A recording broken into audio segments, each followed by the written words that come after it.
Invading the internet, covering Web 2.0, coast to coast, worldwide, and everywhere in between. This is where you put the social in social media. We are Social Blade. What an awesome intro.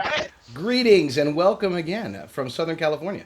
This is the Social Blade Show, and I'm your host, JD Rucker, joined tonight by Patrick Parise with good audio. How you doing, everybody? It's Patrick Parise on Twitter.com and Facebook. I know how to poke now. Excellent, excellent. And we also have with us the lovely Erin Ryan. Hi again, friends. I am Erin Ryan, also at For You to Wear Too on Twitter, and I am currently in hiding, apparently in my igloo. We're trying to go green here, even though it's all white, but we're trying to save electricity. So if you can't see me, I'm sorry, but we're trying. This is a special Halloween episode of the Social Blade Show. Yes. Exactly. We're early. Blair Witch Part 5. I am so scared. Off screen, there she is. Off screen, somewhere in the foothills of the Appalachian Mountains, we have Victor Barrera broadcasting from on location. Hey, what's up, everybody? It's Victor Barrera, also known as VC Brock on many social sites. Wonderful with y'all. Did anybody ever see War Games? It looks like our satellite connection broke. That so reminded me of. It's a great movie. That so reminded me of the War Games voice. You know, can we play a game? Off to Erin. That's it. That's the exact voice right there. Right down here. You can't see his name. You can see his face, and you get to see his right side for the first time, since this is the first time he is broadcasting video from below the New York border. That is Jason Urgo. Yep. I basically, the reason you have the video on this side is the light I usually have over there is now on this side, and if I had the camera on that side, you'd just be blinded.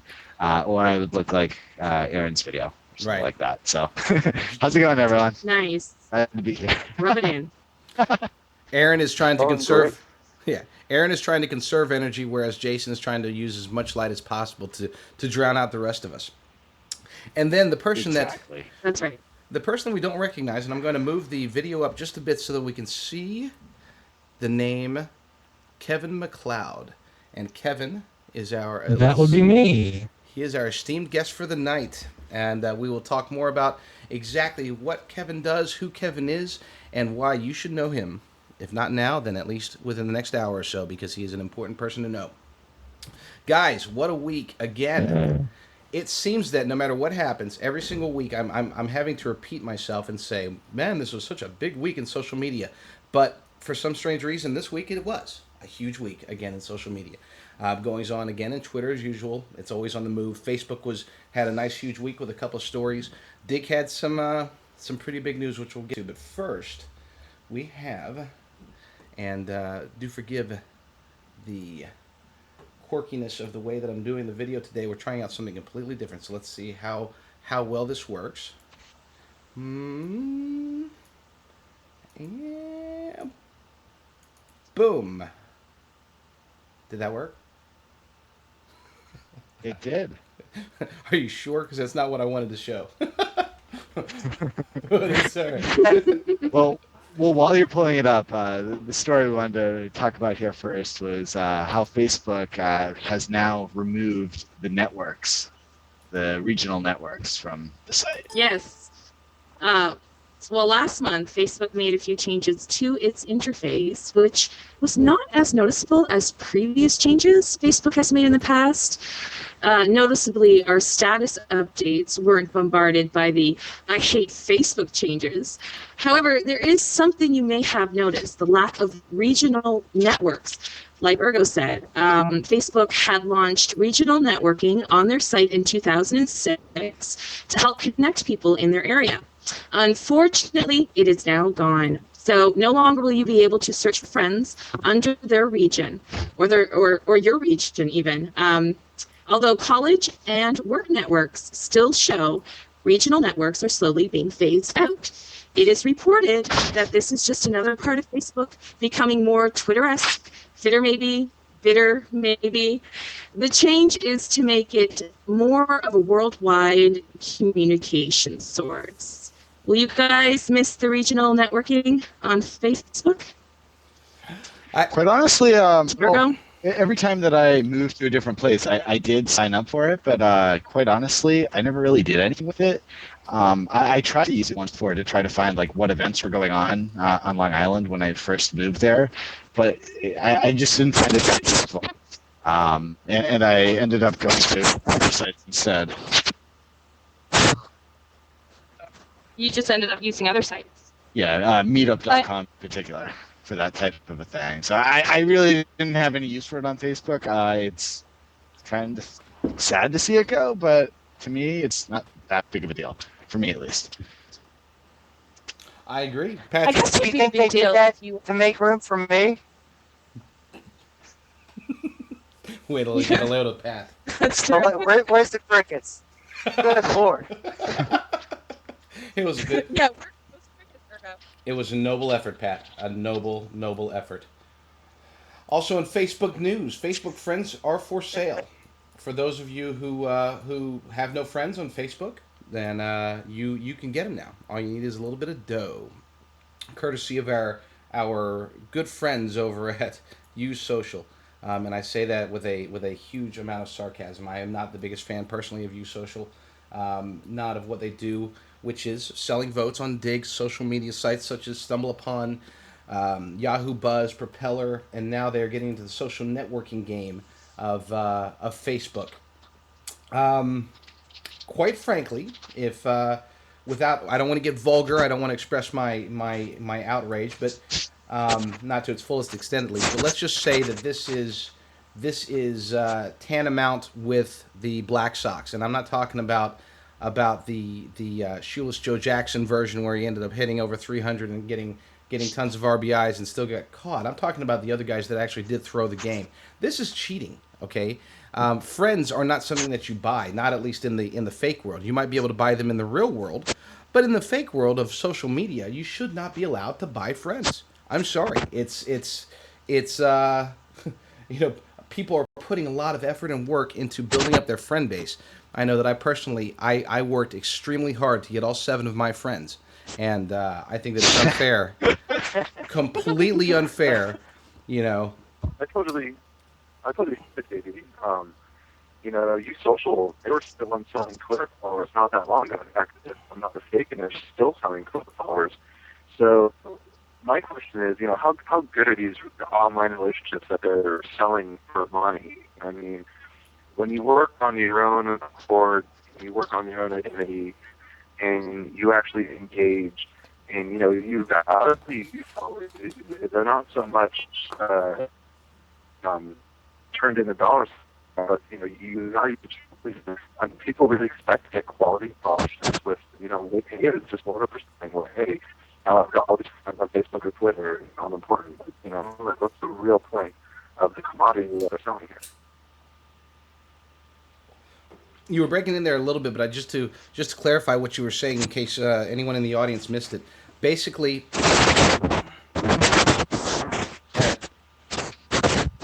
Erin.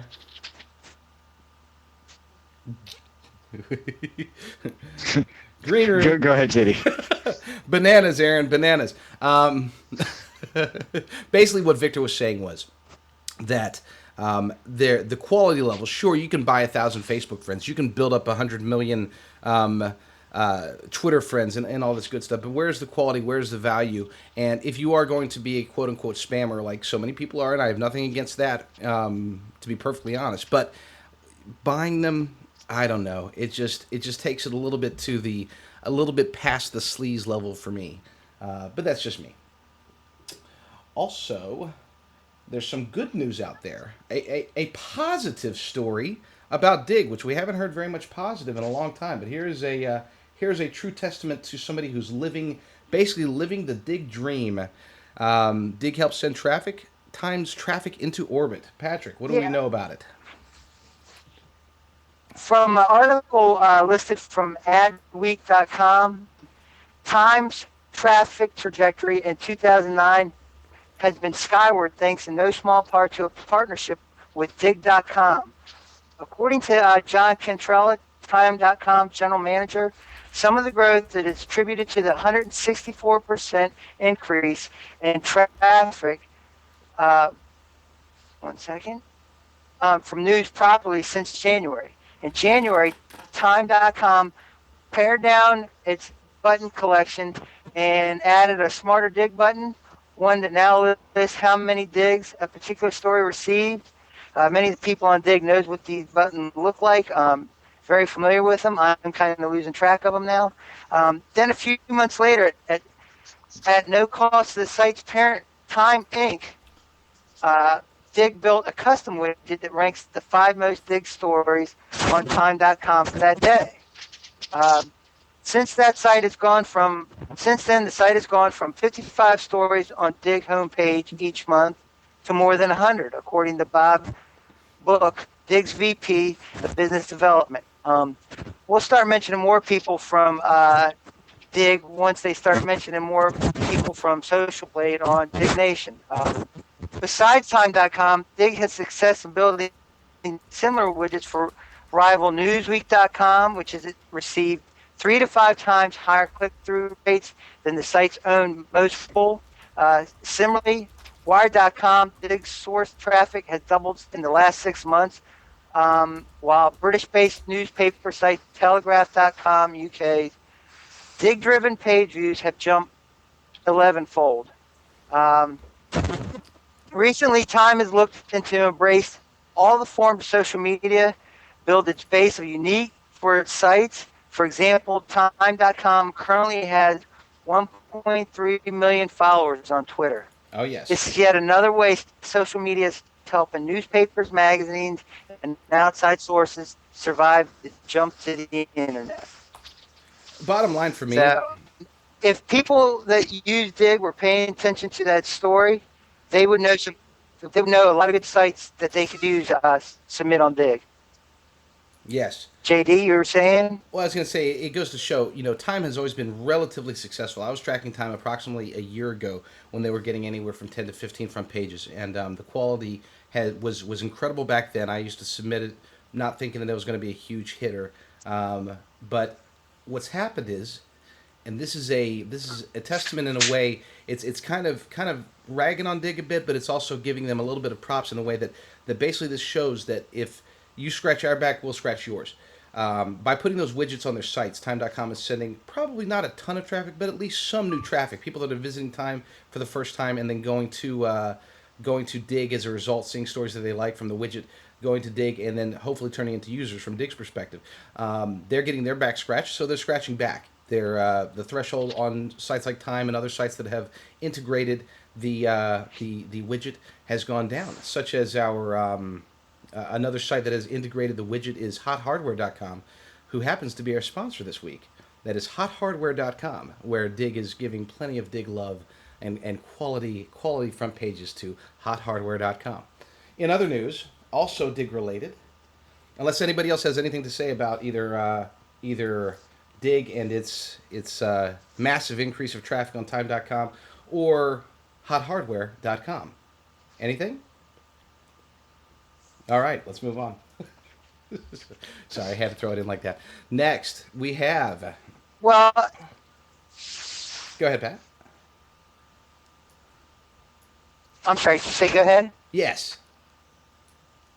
JD? Okay, I'm sorry. Just one thing that I want to throw out there. Bottom line, is Dig allowing Time to get extra front pages because it's part of a deal. Like, well, we guarantee you that you get more followers, they'll get or more page views, and for $10,000 a month, we can assure you that.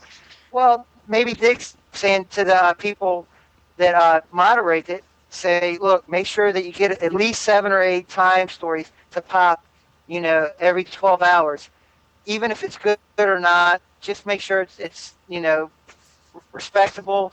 That way we can get them to a lot of page views that we promise them. It's almost like they're And buying friends on Digg. So, well, guys, I shocker. really, hold on real quick. I really don't think that it's gone that far.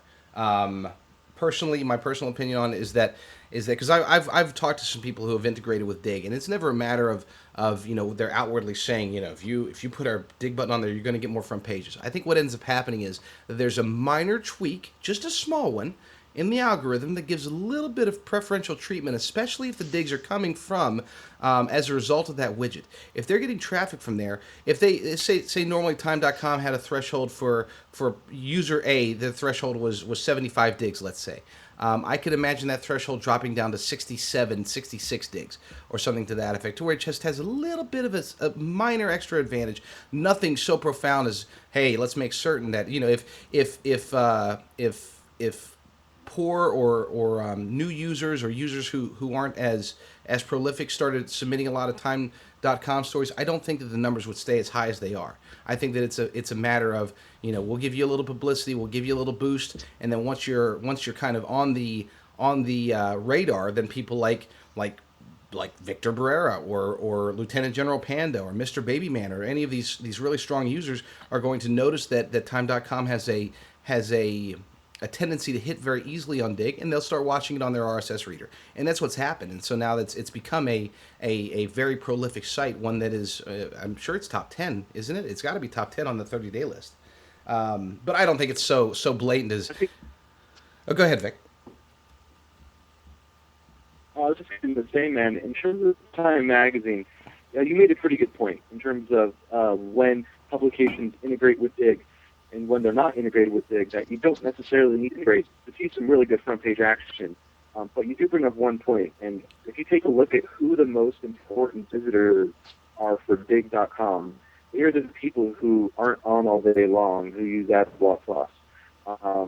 They're the people who are reading publications that maybe integrate with Digg, and people who would otherwise wouldn't even think of Digg. It's not in their consciousness. See the Digg widgets for Time Magazine, like Time Magazine, and they see all the past front page stories that are all really good, well-written pieces of journalistic.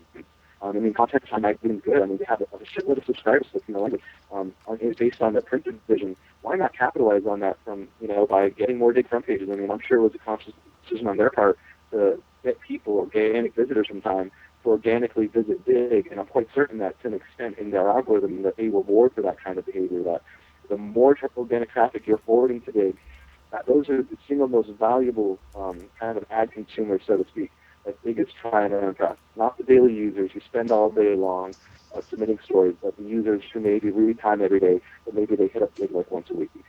So to me, it makes a lot of sense in terms of the success they're having now.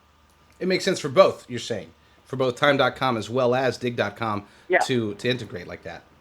I wholeheartedly agree. The organic is. As you can see, you're kind of breaking up there, Victor. Victor, you're kind of breaking up there just a bit. As Jason pointed out to me, Time.com is indeed in the top 10. They've had 53 front page stories in the last 30 days. They're number 6 on the 30-day list, which that puts them at nearly 2 front pages a day. And that's going to get you a 164% increase in traffic just by getting on there, because you figure on average you're going to get about close to 20,000 unique visitors, or at least page views. So, boom.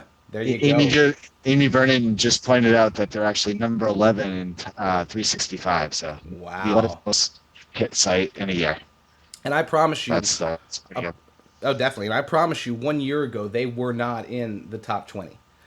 They were a good site. They were on the verge of. They were probably top 30, but they were getting about 15 to maybe 20 a month. They weren't getting in the 50s. I promise you that, because I was personally watching them at that point. I'm going to skip the other bit of Digg news and go straight back to Erin for some fun football news. For those of you who have been on the show recently, you'll know that it seems as if every single week we have to talk about the NFL, because the NFL is turning into a social media haven. It's just social media news every single week. Tell us about this one, Erin. You're absolutely correct, JD. Well, as we reported last week, Chad Ochocinco, also known as Chad Johnson, was going to fly in fans to his various games, and while they sat in the bleachers, he was actually going to signal to them while on the field for them to tweet. Well, the NFL has gotten more specific, not just on Twitter, but on keeping social media off the field altogether. They have stated that game officials and officiating department personnel is prohibited from the usage of any form of social media at any time. This includes coaches, players, and football operation personnel from using more specifically Twitter or Facebook, and of course any other social networking site up to 90 minutes post-game, with no use during the game or halftime. Here's the kicker. Under no circumstances may any player's name be used for social media while the game is in play, which means that none of the players' friends, fans, or representatives can tweet or Facebook for them. Although the NFL does state that they support social media for its new form of interaction with their fans, but as in any form of media, they must set rules and regulations to protect the way they play against leakage to other teams and the destruction of players. Do you think that this is effective? Or will Ocho or any other NFL player out there try to find a new way to interact with social media during the games? Well, I think they made it pretty clear think? there. I think they made it pretty clear that they're not going to allow it. And really, at the end of the day, the reason is they want to just control all the information going out during the game because they have just paying a lot of money to have the only channel to give information about the game. That, at the end of the day, is the reason why they're doing this. I don't think it's right, but that's, this is pretty much the end. I don't think that they're going to be able to tweet from the game. Well, how are they going to keep track, though? That's my question. Like, how are they going to keep track of every single NFL player's social media sites? I mean, from MySpace to Facebook, Twitter. If it's going to anybody be, does. it's going to be probably the honor system, or beyond that, if someone sees it and they report it, you get in trouble. Yeah. Yeah. If no one sees it, yeah. Who knows? Maybe they'll offer a bounty. You report it, you get $100, and the person gets fined. I wish they had reported on maybe the penalties, or if you did report it. Well, they'll be fines, and they'll be fined, and actually, what they want to prevent is making a mockery of the game, and if no one finds out, they don't care. You're not making a mockery. If someone comes out and blatantly, in the end zone, pulls out their iPod and starts tweeting that he just scored a touchdown, yeah, they're going to be upset because that tears into them. All right, now, from that point, that person's going to get fined. Well, now, if you're off to the sideline, if he just kept his big fat mouth shut, which he can't do, and just hand signal somebody, then yeah, it could have been tweeted out. And nothing would have been said. There would have been no mockery made of it, and there would have probably been, 30 of his users that said something and retweeted it, and it would have never gotten out anywhere. But the bottom line is, now that he's opened his big mouth, the NFL's got to say, oh, okay, well, you got a plan? We got a plan. Yeah, no, I definitely think this is a response to the story that we actually reported on last week, because it's too much of a coincidence for Ocho Cinco to put that out there and say he's going to fly in fans for Twitter specifically, and then NFL counteracts basically without mentioning his name with this story. So, NFLers should beware of what they do in social media. And I mean, social media is invading our real life so much now. We've talked about how, the lady got sued for tweeting something out, various stories. And I mean, even if NFL players who are celebrity status are not even able to play or use rather Twitter or Facebook or any other social media sites, even during the halftime. I mean, or 90 minutes. I mean, like, they even had to put time limits, like 90 minutes before the show or the game. You cannot tweet. You cannot use Facebook. That's Like I said, it's for the advertisers, so they have an official channel. Whoever TV, radio, they're paying a lot of money to be the only sources to deliver the information. And if people are getting the information from Twitter instead of these other sources, they're losing money. People aren't listening to the ads on the radio or Right. TV. Well, and That is the reason why they're doing this. I absolutely agree with you. If Go ahead. I was just going to say, if the NFL had something in their repertoire such as hot hardware to be able to control the information and give the latest and greatest about what's happening in the NFL, the same way that hot hardware does about technology, then this wouldn't even be an issue. So just want to throw that out there. Hothardware.com. Now, I believe that it's actually Jason this week. Normally, every single week, we get our introduction done by Patrick, and we're going to change gears because this week the guest was brought to us by the wonderful Jason Urgo. So, Jason, talk to us. Uh-oh, my screen went dead. There we go. Yep. There we go. We have video. Yes!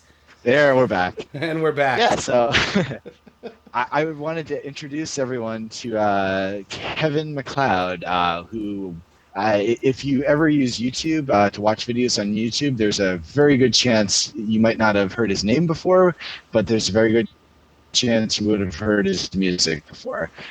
He's one of the most, I guess, that has music all over YouTube. I once looked up the stats, and I think has over 31 million videos just indexed with his name, or views on videos indexed with his name. So welcome to the show, Kevin. Yes. Thank you very much. Yeah, 31 million videos, that would be, I would imagine, the majority of the collection of YouTube. Not too far off, though. No, but yeah, no, you do have a lot. So tell us, I guess, a little about yourself here first, though. So what?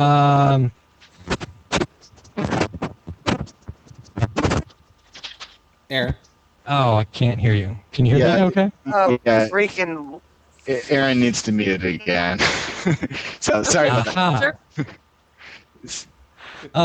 Yeah, well, I don't know. I think it's pretty simple. I write music for films and video games and shorts and anything that basically, if you give me money, I will write music for you.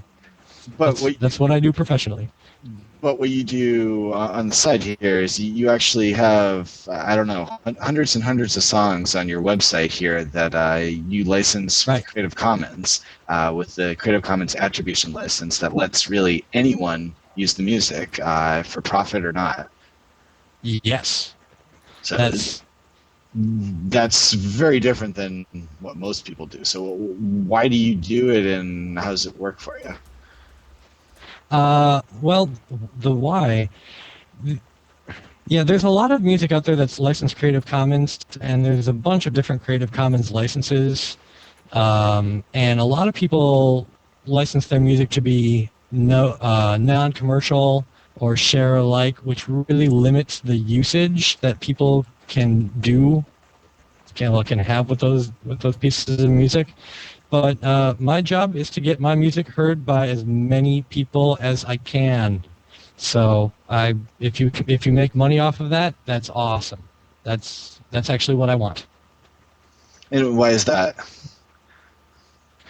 Well, if a producer makes money off of a piece that I have on my site, chances are when they need music in the future, they can come back to me and say, "Hey, we have this special thing, and we need you to score it," So which happens pretty regularly, actually.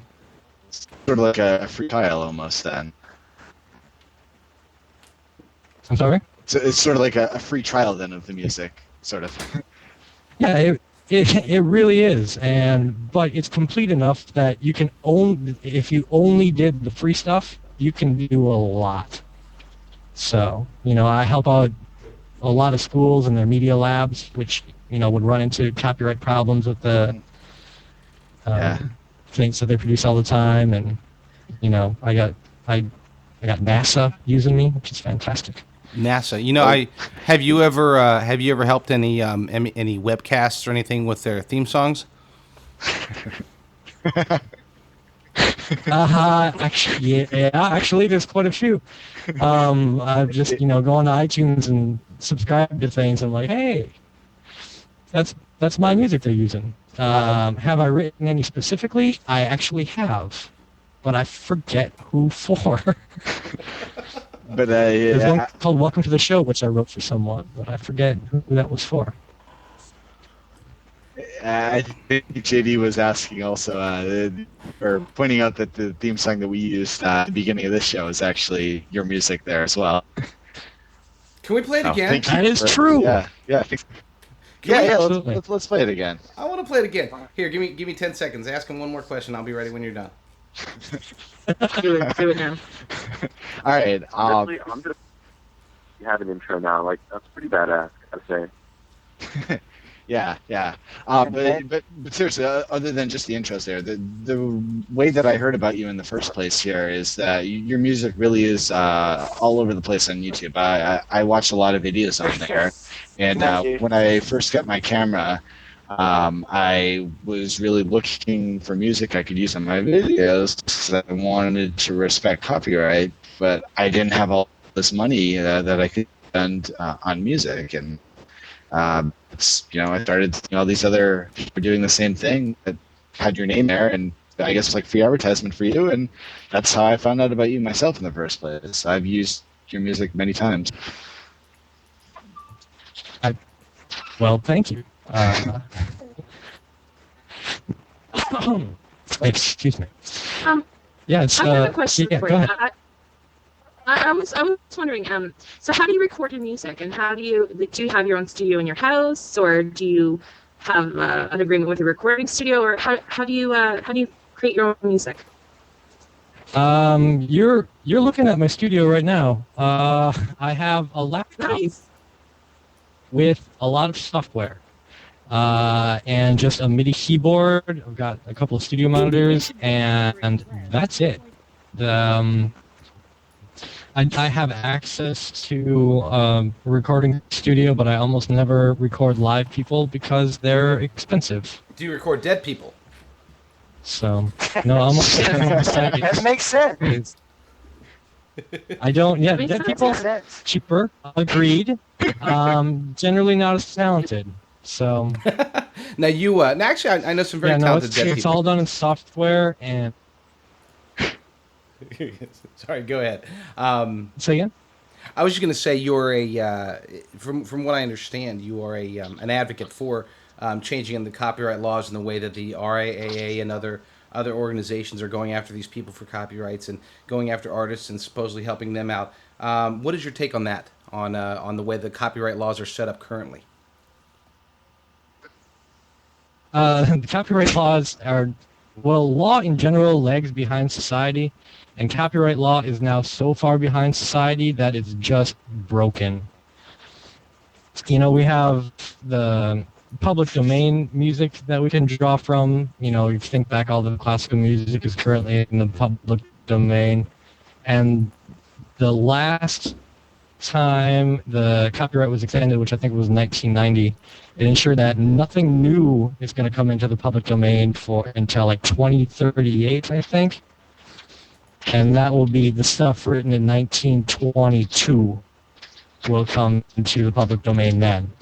And then every year after, well, assuming they don't extend copyright again, which some countries already started doing, like, or looked at, like extending copyright indefinitely, and things written by people who lived in that country become property of that country, which is just horrid. So, yeah, I don't live in that world. I don't like that world. And lucky for me, I can give away the things that I want to under a much more reasonable terms than the standard 1972 Copyright Act allows for. That's what really people. I really hope other musicians see that you can be so successful in doing this here that people are coming to you to score movies and everything because you give this away and get all the free advertising based off of it, which is really the whole. Oh yeah, absolutely. Yeah, I think some artists are starting to do it a little, but they're not really doing it enough.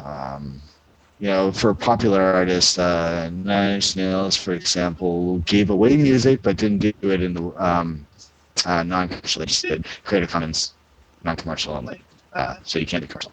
So it's like halfway there. But And it is halfway there. And to be fair, I'm not in the same sort of music space as Nine Inch Nails or any band. And that things that I do are designed to be used in other people's works. They're designed to be used in films. They're designed for that.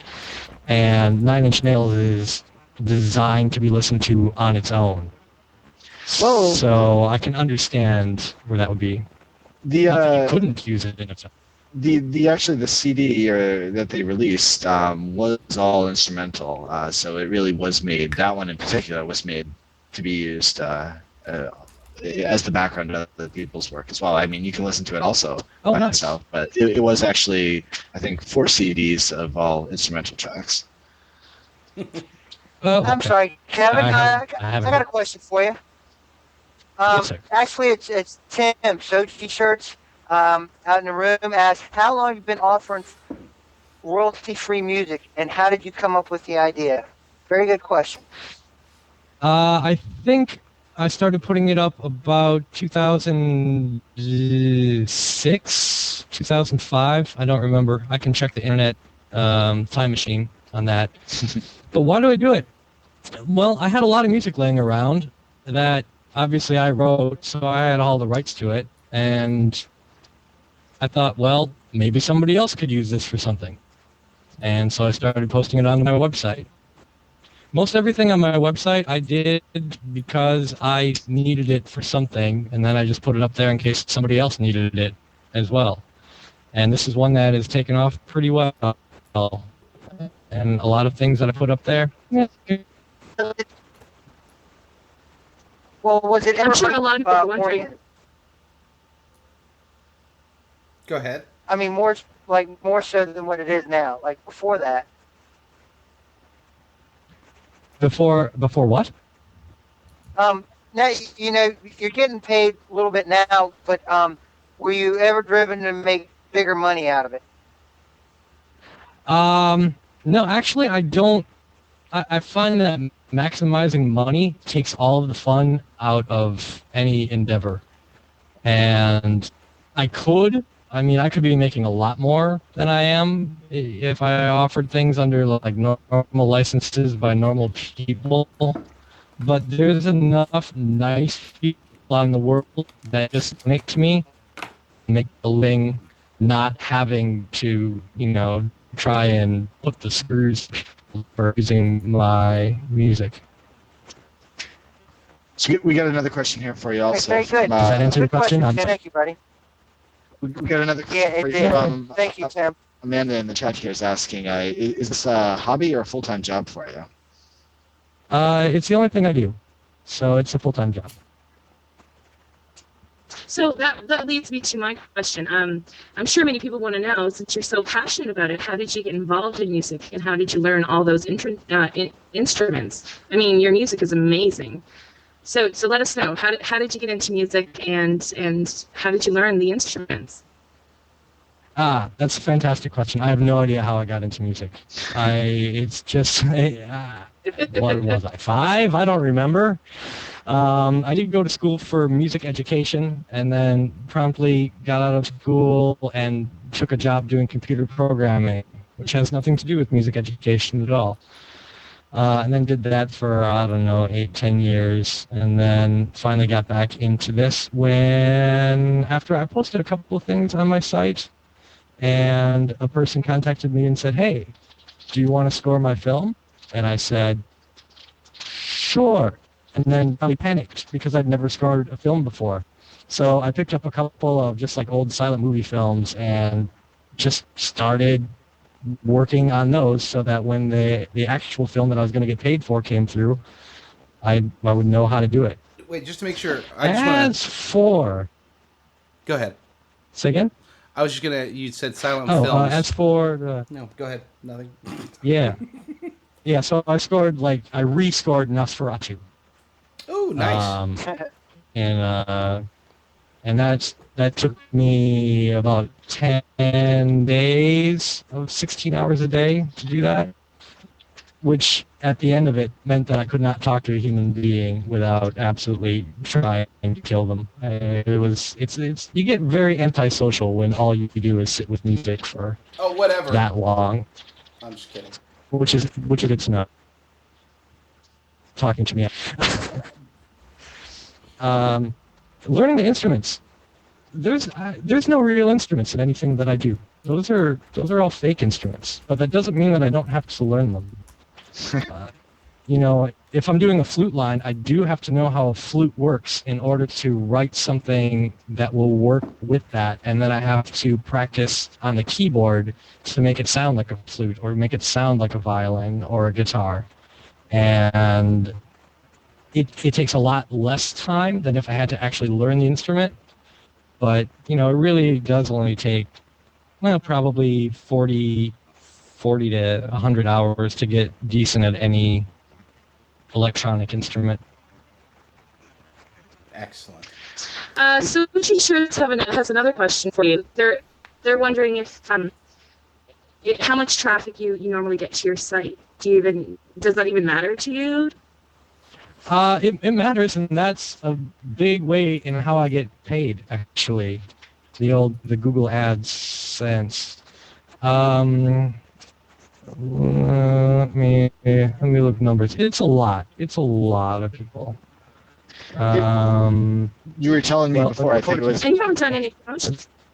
Yeah, it's about 8,000 people a day. Wow. 8,000 daily uniques.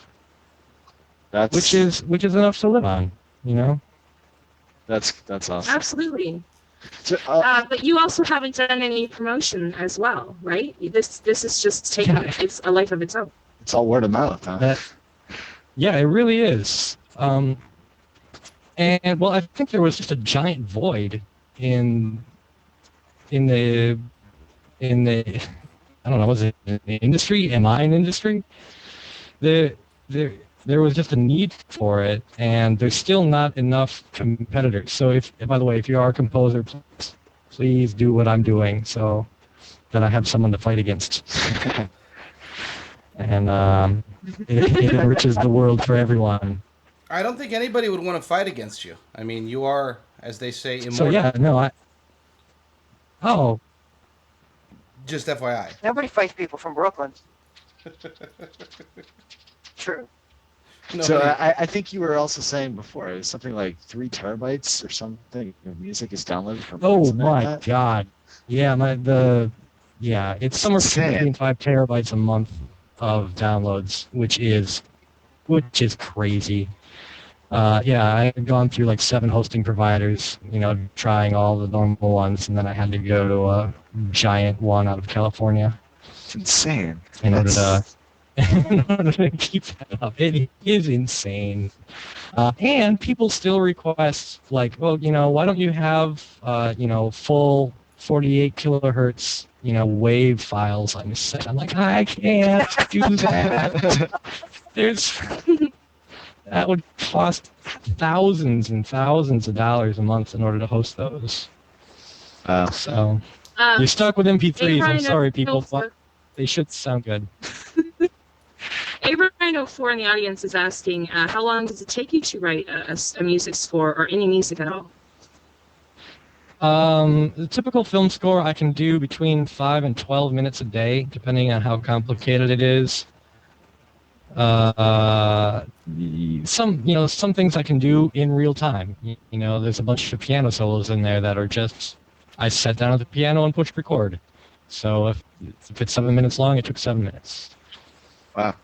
But yeah, it can take a long time for some of the larger orchestral pieces, particularly if somebody else wrote them and I need to make them sound as good as like the Chicago Symphony.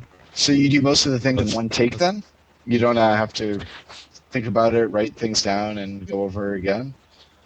There is no paper involved in my process. Hopefully, everything is written by the time I get to the keyboard and push the record button. All the parts are somewhere in my head, and then I just have to get them out. So, yeah, I can sit there for 10 minutes and not look like I'm doing anything. I'm just trying to figure out how to make things work. Oh. Are there any like is any professional company used your work then for like a commercial or anything like that? Yeah, there's been a few of them. I get emails from people who say, "Hey, I've used your music in my film, and I saw it in this ad for a car dealership or this bank or this car company." There was one in Argentina that I found this week, and last week there's one in Hong Kong, and I don't know who these people are. You know, they just go on my site and they download it. No, I really actually kind of stay away from the ad work. I've done that a little bit, and they're the I'm sorry, ad people, the worst clients in the world. Oh, thanks. Because you're working for the ad company, and then the ad company takes it to the client, and the client says that they don't like it, but they don't say why, and then 42 revisions later, they went with somebody else. Yeah. And I've had a couple of those experiences, so that's why I try to stay out of the 29-second ad problems. Sorry, who's in ads? Oh, I don't know anybody Who myself. did I offend? I don't know anybody in ads, so we won't even go there anymore. Hey, do you guys mind if we play our intro song? Nobody in ads here. Let's do it, Jerry. Let's go for it. All right, hold on one sec. Just for those who don't know, this is the intro to the Social Blade song with the music of Kevin Macleod. The internet covering Web 2.0 coast to coast, worldwide, and everywhere in between. This is where you put the social in social media. We are Social Blade. Pump. Love it. Yeah. Yeah, no, that's better. It sounds better than it was on when we first played it. Yeah, it does. It gets better with time. It's a good thing too. We're gonna actually have your name on our blog and in the YouTube video. And for those who use Kevin's music, please remember to always mention his name as the composer. That's very, very important. He's willing to give royalty-free music that is quality music. I mean, he has so many different genres on there. It's amazing. I was going through it and I was like in awe. And I didn't even have enough time. I spent probably an hour and a half, and there's still music that I can go back and look through. And so yeah, remember to always put his name somewhere in your video. Definitely. Yeah, my God, thank you. Erin's my new favorite Canadian. How many? Yay! How many Canadians do you know? She comes with a twin. So, all right. Well, Kevin, thank you very much for joining us on here. And your site thanks for having me on. It's been great. Your site's at incompetech.com, or you can, as you were telling me, you can search for graph paper. If you can't spell that. Yeah, Google for graph paper. Right. And there are squatter sites out there that have like names spelled wrong on my domain. So I'm like, crud. It's up on the screen now. On there, and apparently I have a fan page on Facebook, which I just got admin privileges on today. So. Oh, congratulations! Way to get that straightened out. Yeah, we found it yesterday. Actually, there was over. Yeah, we found it yesterday. You Kevin, here it is. How the hell is this? This is my address. We're fans of you, and you didn't even set it up. That was great. How did they get my social security number? It was hilarious. It's the marvel of social media. That was awesome. There is this site on the screen. Thank you, Kevin. Maybe Miss Linda We appreciate you and your music. Yes. One at a time, Harry. Victor, go ahead. Erin, what were you saying? Sorry. Oh, jeez. Kevin, I just want to personally thank you for being able to produce this music, mark it under Creative Commons, and essentially donate it to whoever is interested or wants to use it. I can really appreciate philosophically what you do for that effort, man. I'm totally down with that cause. I think our theme song is awesome. So thanks a lot for that, Kevin. Oh, you're absolutely welcome. It's a good place to be. Yeah, I get a lot of goodwill out of doing it that way, and that's certainly worth it. Excellent, excellent. Awesome, dude. Well, keep up the good work, man. It's a big economy, a lot of people are looking to make money off the content, off the creative endeavors that, they kind of take.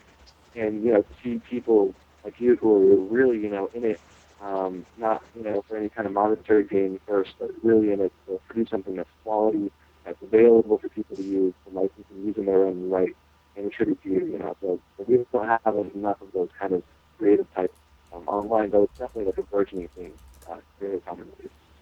Absolutely, Yeah, absolutely. and obviously, I think if you do consistent quality work, you don't have to worry about worry a little bit about getting paid for it, but it'll eventually get out there and get known, and you can go from there. Yep, definitely. But Yes. it looks Okay. like my segment is done. We do have a. It is, and you did so well. You did very, very, very, very well. Erin also has an Thanks. yes, definitely. Erin actually does have a very special message for us and for the rest of the universe. So, Erin Ryan, take it away. Well, first of all, I want to say, if you haven't already, please tweet us and join us on Facebook fan page and on Twitter, both which are on our blog. But as we were just talking about great for people and uh, extending it, you may have noticed that I have asking for donations towards the cause to help build New Orleans, which for my attention, Social Blade's attention, and possibly yours. I appreciate the guest musician Josh Charles. Basically, I have 22 days left to have my birthday wish come true of raising $140 or more for the cause through Facebook. If you can donate, which remember, every penny counts, please donate whatever you can afford, and let's use the power of social media to make a real difference. I would love to thank Yoon Ho, Linda D, Jeffrey Wallace, Amanda Ryan, Matthew Budwill, Soji Shirts, and Kyle Bradley for their donations and or support in helping me and the Social Play team with this very important cause. I would also like to thank anyone else who's passed the message along through the use of social media or word of mouth. We will update you next week with the hopes of my birthday wish being fulfilled. You can make a donation from our blog, free access, or through Facebook. I'm sure you'll see one of my links on Twitter. Thanks, guys, for tuning into the show. I appreciate you guys. So, JD, take it away. Yes, I will take it away. Thank you so much, Erin. Thank you, Kevin Macleod, for coming on the show. Thank you, everyone, for joining us. We are the Social Blade Show. We're here every Thursday night at 7 p.m. Pacific, 10 p.m. Eastern, and everywhere in between, depending upon your current time zone, country of origin, or state of being in the time-space continuum. This was Social Blade.